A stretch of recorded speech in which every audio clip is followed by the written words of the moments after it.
जय Shrikrishna friends. लोक म्हणतात makeup आर्टिस्टचं आयुष्य किती ग्लॅमरच असतं ना, पण खरी परिस्थिती बघा ना. म्हणजे एवढा जड बॅगा घ्यायच्या, जिना चढायचा, उतरायचा, घरातली कामावरून वेळेवर बाहेर पडायचं, वेळेवर व्हॅन्यूवर पोचायचं. असो, आज आम्ही आलो आहे ब्रायडल असाइनमेंटसाठी. व्हॅन्यूला पोचलो, तिथं पोचल्यावर कळालं की ब्रायडल असून आलेलीच कमी. बराच वेळ वाट बघितला, टाईमपास केला आणि मग काय फायनली आमची ब्राईड आली.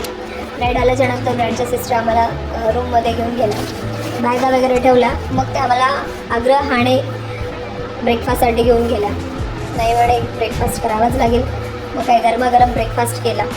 ब्रेकफास्ट करून परत कामावर आलो, व्हॅनिटी वगैरे सेट करून घेतली आणि मग सुरुवात केली ती ब्राईडच्या सिस्टरपासूनच. तिला एकदम सटल लुक पाहिजे होता, सिम्पल आणि सटल. तिला म्हटलं ऑब्वियसली यार तू ब्राईडची सिस्टर आहे, तुला तर एकदम भारी पाहिजे. मग काय तिला रेडी केलं आणि मग वळलो आम्ही आमच्या मेन टार्गेटकडे, ब्राईडकडे. तिचा फेस बघितला, खूप थकलेली, एकदम नर्वस झालेली. मग काय तिचा बेस स्टार्ट करत गेलो. जसं जसं तिचा बेस पूर्ण कंप्लीट होत गेला तसा तसा तिचा चेहऱ्यावरचा ग्लो वाढत गेला आणि फायनली तिचा लुक तयार झाला. आणि मग तिने स्वतःला आरशात बघितलं. जेव्हा तिने स्वतःला आरशात बघून त्याच्या फेसवरचे स्माईल आलं, तिथंच कामाचं म्हणजे जे थकवा होता तो अर्धा निघून गेला. मग काय फायनली तिचा फर्स्ट लुक रेडी केला. मग मेकअप आर्टिस्टच्या आयुष्यातला सगळ्यात मोठा शत्रू म्हणजे वेटिंग म्हणजे कसं, नवरी तयार आहे पण फोटोग्राफरचा अँगल सेट नाही आहे, कुणीतरी पाहुणेमध्येच येतात आणि आम्ही मात्र कोपऱ्यात बसून विचार करतो यार पुढचा लुक कधी सुरू होणार, असा विचार करतोच आहे. तर फाईन तो तेवढ्यात आमची ब्राईड आली आणि मग काय सेकंड लुकला सुरुवात केली. सेकंड लुकला सुरुवात करून सेकंड लुक केला कंप्लीट. तो आधीपेक्षा थोडासा बोल्ड आणि रॉयल होता. हा लुक होईपर्यंत पोटात थोडंसं भूक लागायला लागली होती.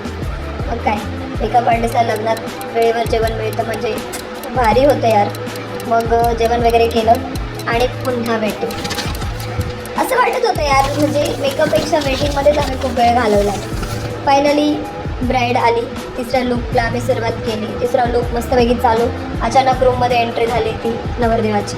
नवरदेव म्हणाले नाही आम्हाला पण थोडासा टचअप पाहिजे. मग काय त्यांना पण थोडासा ब्रशचा प्रसाद देऊन टाकला आणि त्यांना एकदम चॉकलेट बॉय बनवून टाकला. अखेर फायनली तो मॅजिकल तिसरा लुक पूर्ण झाला. नवरी, नवरदेव आणि नवरीची सिस्टर तिघेही अगदी फिल्म स्टार सारखे दिसत होते. तर असा होता आमचा आजचा दिवस. तुम्हाला हे माझ्या धावपळीचा दिवस कसा वाटला कमेंट्समध्ये नक्की सांगा.